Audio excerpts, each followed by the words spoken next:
अस्सलामु अलैकुम रहमतुल्लाहि व बरकातुहू। इन्नल हम्दुलिल्लाहि नहमदुहु व नस्तईनुहु व नस्तगफिरुहु व नऊज़ु बिल्लाहि मिन शुरूरि अंफुसिना व मिन सय्यिआति अअमालिना। मन यहदिहिल्लाहु फला मुदिल्ल लहु व मन युद्लिल्हु फला हादिय लहु। अशहदु अन ला इलाहा इल्लल्लाह अशहदु अन्ना मुहम्मदन अब्दुहु व रसूलुहु अम्मा बाद। या अय्युहन्नास इत्तक़ू रब्बकुमुल्लज़ी खलक़कुम मिन नफ्सिन वाहिदा व खलक़ मिन्हा ज़ौजहा व बस्सा मिन्हुमा रिजालन कसीरन व निसाअ वत्तक़ुल्लाहल्लज़ी तसाअलून बिही वल अरहम इन्नल्लाहा काना अलैकुम रक़ीबा। या अय्युहल्लज़ीना आमनू इत्तक़ुल्लाहा हक़्क़ तुक़ातिही व ला तमूतुन्ना इल्ला व अंतुम मुस्लिमून। या अय्युहल्लज़ीना आमनू इत्तक़ुल्लाहा वक़ूलू क़ौलन सदीदा व युस्लिह लकुम अअमालकुम व यग़फिर लकुम ज़ुनूबकुम व मन यहदिल्लाहु व रसूलहु फ़क़द फ़ाज़ फ़ौज़न अज़ीमा। इन्न अस्दक़ल हदीसी किताबुल्लाह व अहसनल हदीइ हदी मुहम्मद व शर्रुल उमूरि मुहदसातुहा व कुल्लु मुहदसातिन बिदअह व कुल्लु बिदअतिन दलालह व कुल्लु दलालतिन फिन्नार। வார்த்தைகளில் சிறந்த வார்த்தை அல்லாஹ்வின் வார்த்தை என்றும், வழிகாட்டுதல் சிறந்த வழிகாட்டுதல் முகமது நபி ஸல்லல்லாஹு அலைஹி வஸல்லம் அவர்களின் வழிகாட்டுதல் என்றும், மார்க்கத்தில் புதிதாக தோன்றி ஒவ்வொன்றும் பிதஅத் என்றும், பிதஅத் ஒவ்வொன்றும் நாளை நம்மை கொடிய நரகில் தள்ளக்கூடிய என்றும் என் பெருமானார் முகமது நபி ஸல்லல்லாஹு அலைஹி வஸல்லம் அவர்கள் ஒவ்வொரு உரையிலும் அச்சமூட்டி எச்சரித்ததை போல் நானும் உங்கள் முன் அச்சமூட்டி எச்சரிக்கை செய்ய கடமைப்பட்டுள்ளேன். நான் உங்கள் முன் பேச எடுத்துக்கொண்டுள்ள தலைப்பு பிதஅத் ஒரு வழிகேடு. அல்லாஹ் மனிதனை படைத்து இந்த முறைப்படிதான் வாங்கணும்னு சொல்லி அல்லாஹ் கட்டளையிட்டு இருக்கான். நல்லதையும் கெட்டதையும் பிரித்து அறிந்து சொர்க்கத்துக்கு போறதுக்காக தான் அல்லாஹ் மனிதர்களை படைச்சிருக்கான். அப்படி மனிதனை படைச்சு அவனை நேர்வழியில போகக்கூடியதுக்காக அல்லாஹ் தூதர்னு ஒருத்தரையும் அனுப்பியிருக்கான். எப்படின்னா ஒவ்வொரு சமுதாயத்துக்கும் அல்லாஹ் ஒவ்வொரு தூதர்களை அனுப்பக்கூடியவனா இருக்கான். அப்படிதான் நமக்கு அனுப்பப்பட்ட தூதர் தான் முகமது நபி ஸல்லல்லாஹு அலைஹி வஸல்லம் அவங்க. அவரு தான் இறுதி தூதராகவும் உலகத்துக்குமே இறுதி தூதராகவும் அல்லாஹ் அனுப்பியிருக்கான். இன்னும் அல்லாஹ் சொல்றான், யார் என்னையும் குரானையும் நம்புறீங்களோ அவங்க இத்தூதரை பின்பற்றுங்கன்னு அல்லாஹ் சொல்லக்கூடியவனா இருக்கான். அப்ப நம்ம என்னது நபி ஸல்லல்லாஹு அலைஹி வஸல்லம் அவங்க சொல்றத செய்யக்கூடியவங்களா இருக்கணும். இப்ப பார்த்தோம்னா நபி ஸல்லல்லாஹு அலைஹி வஸல்லம் சொல்ற விஷயங்களை செஞ்சாலே நம்மளுக்கு போதுமானதா இருக்குது. அது செஞ்சாலும் நம்மளுக்கு என்ன தரும், அல்லாஹ் சொர்க்கத்தை தரேன்னு சொல்றான். எல்லாம் என்ன பண்றாங்கன்னா புதுசா இஸ்லாத்தில் இல்லாத விஷயங்கள் எல்லாம் செஞ்சு நன்மை கிடைக்கும், நம்ம சொர்க்கத்துக்கு போவோம்னு சொல்லக்கூடியவங்களா இருக்காங்க. இப்ப ஒரு சுற்றுலா தலம் போறோம், இல்லாட்டி ஒரு பார்க் எங்கேயாவது ஒரு பக்கம் போறோம், டூருக்கும் இங்க அங்க போட்டிருப்பாங்க இதுக்கு மேல போகக்கூடாது, அபாயம், அதாவது டேஞ்சர் அப்படின்னு போட்டிருக்காங்க. அப்ப நம்ம என்ன பண்றோம், அவங்களுக்கு கட்டுப்பட்டு அந்த பக்கமே நம்ம போக மாட்டோம். இதுக்கு மேல போனா நமக்கு ஏதாச்சும் ஆபத்து வரும், ஏதாச்சும் விலங்குகளோ இல்ல ஏதாவது புலி ஏதாச்சும் ஒண்ணு இருக்கும், இந்த பக்கம் போகக்கூடாதுன்னு சொல்லி பயந்து அதுக்கு அந்த பக்கமே நான் போக மாட்டோம். ஏதோ ஒரு சின்ன போர்டுக்கே பயந்துக்கிறோம். உலகத்துக்கே தூதரான நபி ஸல்லல்லாஹு அலைஹி வஸல்லம் சொல்றாங்க, மார்க்கத்துல இல்லாததை எதுவும் செய்யாதீங்க.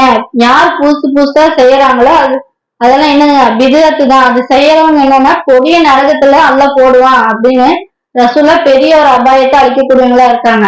இப்ப அதை நம்ம கேட்கிறோமான்னு கேட்டா கிடையாது.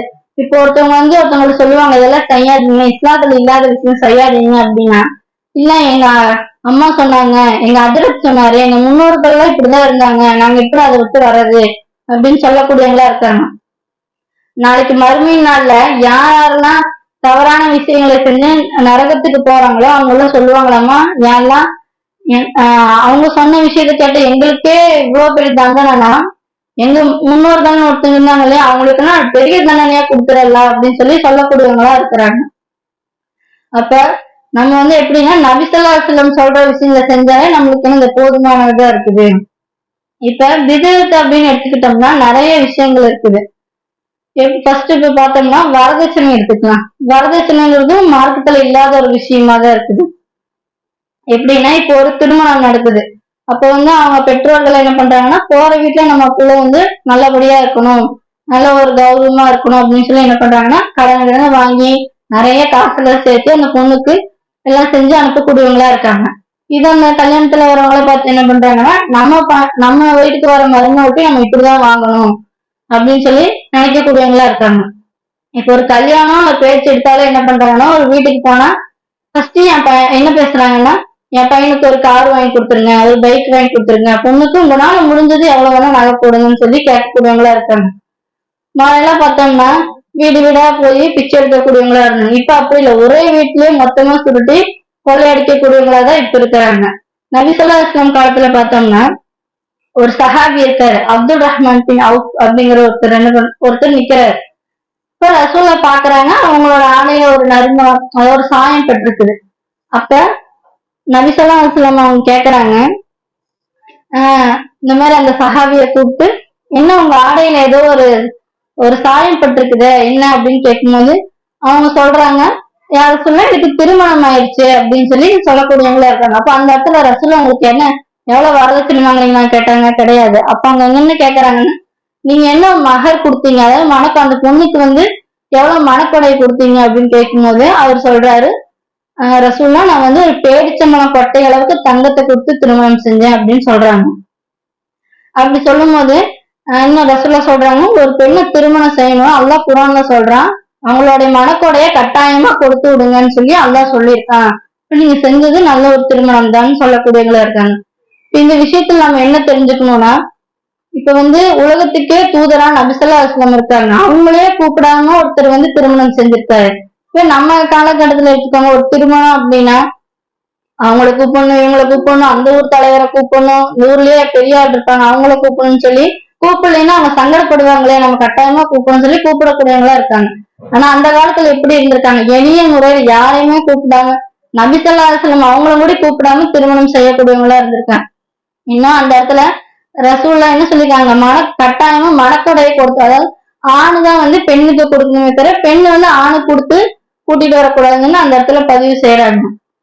அப்ப இப்பத்தவங்க எப்படி இருக்காங்கன்னா, ரசூல் என்ன சொல்றாங்க, ஆணுதான் பெண்ணுக்கு கொடுக்கணும்னு. இப்ப இருக்கிறவங்க என்ன பண்றாங்கன்னா, பெண்ணு ஆணுக்கு போய் எல்லாம் கொடுத்து கூட்டிட்டு வரக்கூடிய சமுதாயமா தான் இப்ப இருக்கிறாங்க. இப்ப என்ன பண்ணோம்னா போக போக அதெல்லாம் திருத்தக்கூடிய மக்களா இருக்கணும். அடுத்தது என்னன்னு பார்த்தோம்னா, தராவியா தொழுகைன்னு தொழுகிறாங்க. தராவியாங்கிற வார்த்தை அரபியில மீனிங்கே கிடையாது ஒரு வார்த்தையா இருக்குது. அது குர்ஆன்லயும் கிடையாது, ஹதீஸ்லயும் கிடையாது. அவங்கவுங்களா ஏற்படுத்திக்கிட்ட ஒரு வார்த்தை தான் தராவியாங்கிறது. இரவு தொழுகை அப்படின்னா அதுக்கு அரபியில சலாத்துல் லைல்னு அந்த அரபி வேர்டு இருக்குது.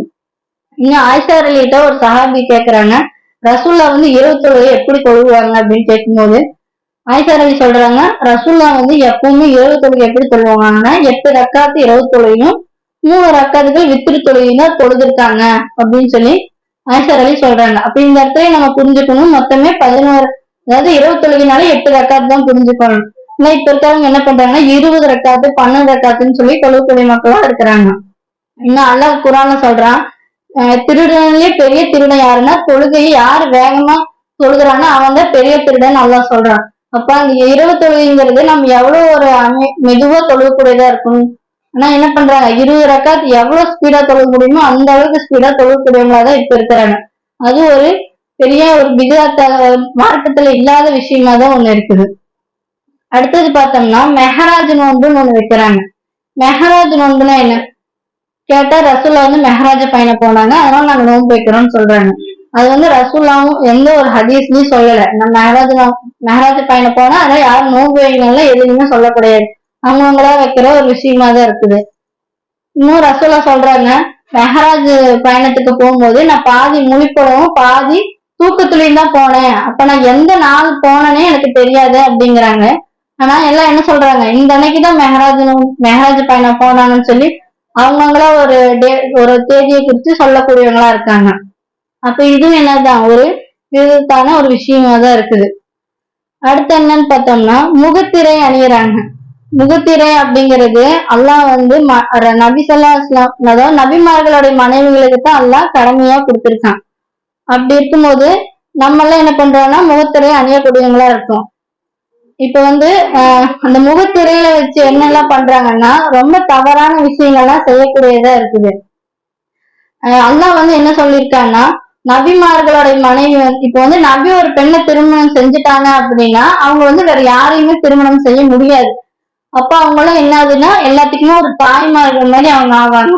அதனால இப்ப வந்து அந்த காலத்துல எல்லாம் சகாபாக்கள்லாம் டவுட் கேட்கறதுக்காக போவாங்க. அப்ப என்ன ஆகுதுன்னா அவங்க வந்து இவங்களை அதாவது நபிமார் மனைவியில பார்க்க கூடாது.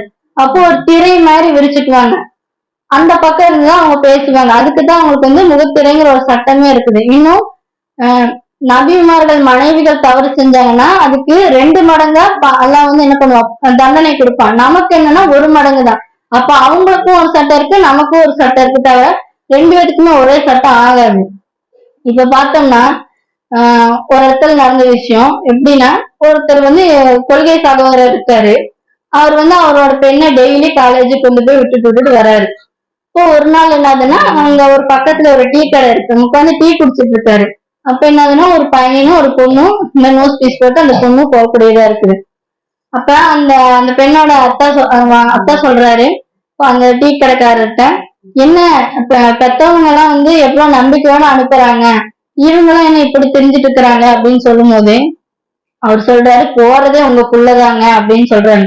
அப்புறம் அப்ப அவர் என்ன பண்றாருன்னா, திட்டக்கூடியவங்களா இருக்கு, எப்படி நீங்க என் பிள்ளைய சொல்லலாம், நீ தேவையில்லாத விஷயம் எல்லாம் பண்ணாதீங்கன்னு சொல்லி திட்டி சண்டை போட்டு போகக்கூடியவங்களா இருக்காரு. அப்புறம் கொஞ்ச நாள் கழிஞ்சு வர்றாரு. வந்து அந்த டீ கடைக்கார்ட்ட சொல்றாரு, என்ன மன்னிச்சிருங்க, நான் உங்களை வந்து திட்டேன், நீங்க சொன்னதெல்லாம் உண்மைதான், என் பொண்ணு வந்து இந்த மாதிரி ஓடி போயிட்டா அப்படின்னு சொல்லி மருந்து ஒரு என்னது வருந்தி சொல்லக்கூடியவங்களா இருக்காங்க. அப்ப இந்த நோஸ் பீஸுங்கிறது எப்படின்னா ரொம்ப ஆபத்தான விஷயத்துக்கு போகக்கூடியதா இருக்குது. இன்னும் பாத்தீங்கன்னா கேரளால நடந்த ஒரு விஷயம், ஒரு திருமணம் நடக்குது. இங்க எப்படின்னா நோஸ் பீஸ் போட்டு ஒருத்தவங்க வந்திருக்கிறாங்க, மணப்பெண் பக்கத்துலயே உட்காந்துருக்காங்க, யாருக்கு எதுவும் தெரியல. கடைசியில அவங்க கைய பார்த்து கண்டுபிடிக்கிறாங்க அது ஒரு ஆம்பளைன்னு சொல்லி. கண்டுபிடிச்சு நல்லா அடி பின்னி எடுத்துட்டாங்க. அப்புறம் எதுக்கு வந்தோன்னு கேட்டா அங்க வந்து திருடுறதுக்கு இந்த மாதிரின்னு சொல்லிக்கிறான். அப்ப இது வந்து எப்படி ஒரு பெண்ணு பக்கத்துல உட்கார்ந்துமே தெரியலன்னா அந்த அந்த முகத்திரைங்கிறது எப்படிப்பட்ட ஒரு விஷயமா இருக்குது. அப்ப இன்ஷால்லா அதை நம்ம தவிர்க்கக்கூடிய மக்களா இருக்கணும். இன்னும் பார்த்தோம்னா நபிசல்லாம் சொல்லும் காலத்துல ஆயிஷா அலிட்ட வந்து ஒருத்தவங்க கேக்குறாங்க, ரசூலா பத்தி நீங்க இத்தனை நாள் கூட இருக்கிறீங்களே, அவரை பத்தி என்ன நினைக்கிறீங்க அப்படின்னு கேட்கும். அவரை பத்தி ஏதாச்சும் ஒண்ணு சொல்லுங்களேன் அப்படின்னு சொல்லும் போது ஆயிஷா அலி வந்து ஒரே வார்த்தையில முடிக்கிறாங்க, என்னன்னா அல்லாவுடைய வசனங்களை மட்டும்தான் ரசூலா பின்பற்றுவாரு, அதாவது அல்லாவோட குரான்ல இருக்கிற வசனத்தை மட்டும்தான் நபிசல்லாம் பின்பற்றுவாங்கன்னு சொல்றாங்க. இன்னும் ஆயிஷா அலி போய் கேக்குறாங்க ரசூல்லாட்ட, யார் ரசூலா, உங்களுக்கு தான் முன்பின் பாவங்கள் எல்லாம் மன்னிக்கப்பட்டிருக்குது, நீங்க எதுக்கு கால் வீங்குற அளவுக்கு தொழுகிறீங்க அப்படின்னு ரசூல்லாட்ட கேட்கும்போது ரசூல்லா சொல்றாங்க, நான் வந்து அல்லாஹ்க்கு ஒரு நல்ல ஒரு அடியானா இருக்க விரும்புறேன். இன்னும் நான் வந்து அல்லாவோட விஷயங்களை ஃபர்ஸ்ட் நான் தெரிஞ்சுக்கணும், அதை வந்து முதல்ல நான் கடைபிடிச்சிட்டு தான் பிற மக்களுக்கு நான் சொல்லுவேன், அப்ப நான் முதல்ல கரெக்டா இருக்கணும்னு சொல்லி ரசூல்லா சொல்லக்கூடியவங்களா இருக்காங்க. இன்னும் பார்த்தோம்னா ரசூல்லா வந்து சொல்றாங்க மக்கள்கிட்ட எல்லாம், இந்த மாதிரி இஸ்லாத்துல இல்லாதெல்லாம் பண்ணாதீங்க அப்படின்னு சொல்லும் போது மக்கள் எல்லாம் சொல்றாங்க, நீங்க உங்களை நாங்க எப்படி நபியா ஏத்துக்கிறது, நீங்க வந்து மனிதர்களிடத்துல இருந்து வந்த ஒருத்தவர், உங்களை நாங்க எதுக்கு ஏத்துக்கணும், இதே ஒரு மனத்தை வந்து நபியா வர சொல்லுங்க நாங்க ஏத்துக்கிறோம் அப்படின்னு சொல்றாங்க. அப்ப அல்லாஹ் சொல்றோம் தன்னுடைய குர்ஆன் வசனத்துல, இந்த மக்கள் சொல்றாங்க இல்லையா, மலக்க வந்து கொடுத்தா நாங்க வந்து தூதரா ஏத்துக்கோன்னு சொல்றாங்க இல்லையா, நான் வந்து மலக்கையே தூதரா அனுப்பினாலும் மனிதனாதான் அனுப்புவேன்னு நல்லா சொல்லக்கூடியவனா இருக்கேன். இன்னும் நல்லா சொல்றான், அந்த மலைக்கே இப்ப நம்ம தூதரா அனுப்பினாலும் அந்த மனிதர்கள் என்ன சொல்லுவாங்கன்னா, இவங்க வந்து மலக்குமார்கள், இவங்கனால என்ன வேணா செய்ய முடியும், நாங்க ஒரு சாதாரண மனிதர்களாச்சு நாங்க என்ன செய்ய முடியும்னு சொல்லி அப்படியே திருப்பி பேசக்கூடியவங்களா இருப்பாங்க. அப்ப இந்த மனிதர்கள் எல்லாமே இப்படிதான் அப்படின்னு சொல்லி சொல்லக்கூடியவனா இருக்காங்களாம்.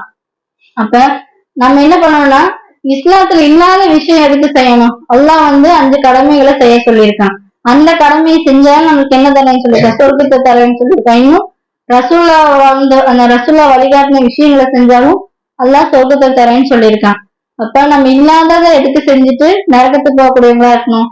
இன்னும் பார்த்தோம்னா இப்ப நம்ம ஒரு விபச்சாரம் செய்யறாங்கல்ல, ஒரு கொலை பண்றாங்க அப்படின்னா அது ஒரு பெரிய ஒரு பாவமா இருக்குது. அது நமக்கு எப்பவுமே ஞாபகம் இருக்குது, செஞ்சுட்டோமே நம்ம ஒரு தொழுகையிலே துவா கேட்கணும்னு சொல்லி துவா கேட்கக்கூடியவங்களா இருப்பான், அல்லா நீ மன்னிச்சிடலாம் அப்படின்னு சொல்லி கேட்போம். இது ஒரு சின்ன சின்ன விஷயம், இந்த வரதட்சணை இந்த மாதிரி சின்ன சின்ன விஷயம் செஞ்சு என்ன ஆகும், நம்ம மறந்துடுவோம். அப்ப நம்ம என்ன துவாவும் கேட்க மாட்டோம். அப்ப அல்லா என்ன பண்ணுவான், சின்னது அப்படியே பெருசாகி என்ன ஆகும், பெரிய ஒரு தீமையா வந்து அல்லாஹ் நம்மளே நரகத்துக்கு போகக்கூடியதான் வச்சிருப்பான்.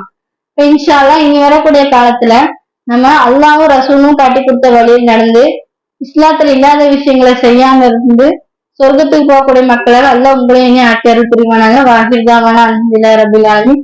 அஸ்ஸலாமு அலைக்கும் வரஹ்மத்துல்லாஹி வபரகாத்துஹு. அஸ்ஸலாமு அலைக்கும் வரஹ்மத்துல்லாஹி வபரகாத்துஹு. இந்த சேனலுக்கு லைக் பண்ணுங்க, ஷேர் பண்ணுங்க, சப்ஸ்கிரைப் பண்ணுங்க, மறக்காம பெல் ஐகானை கிளிக் பண்ணுங்க.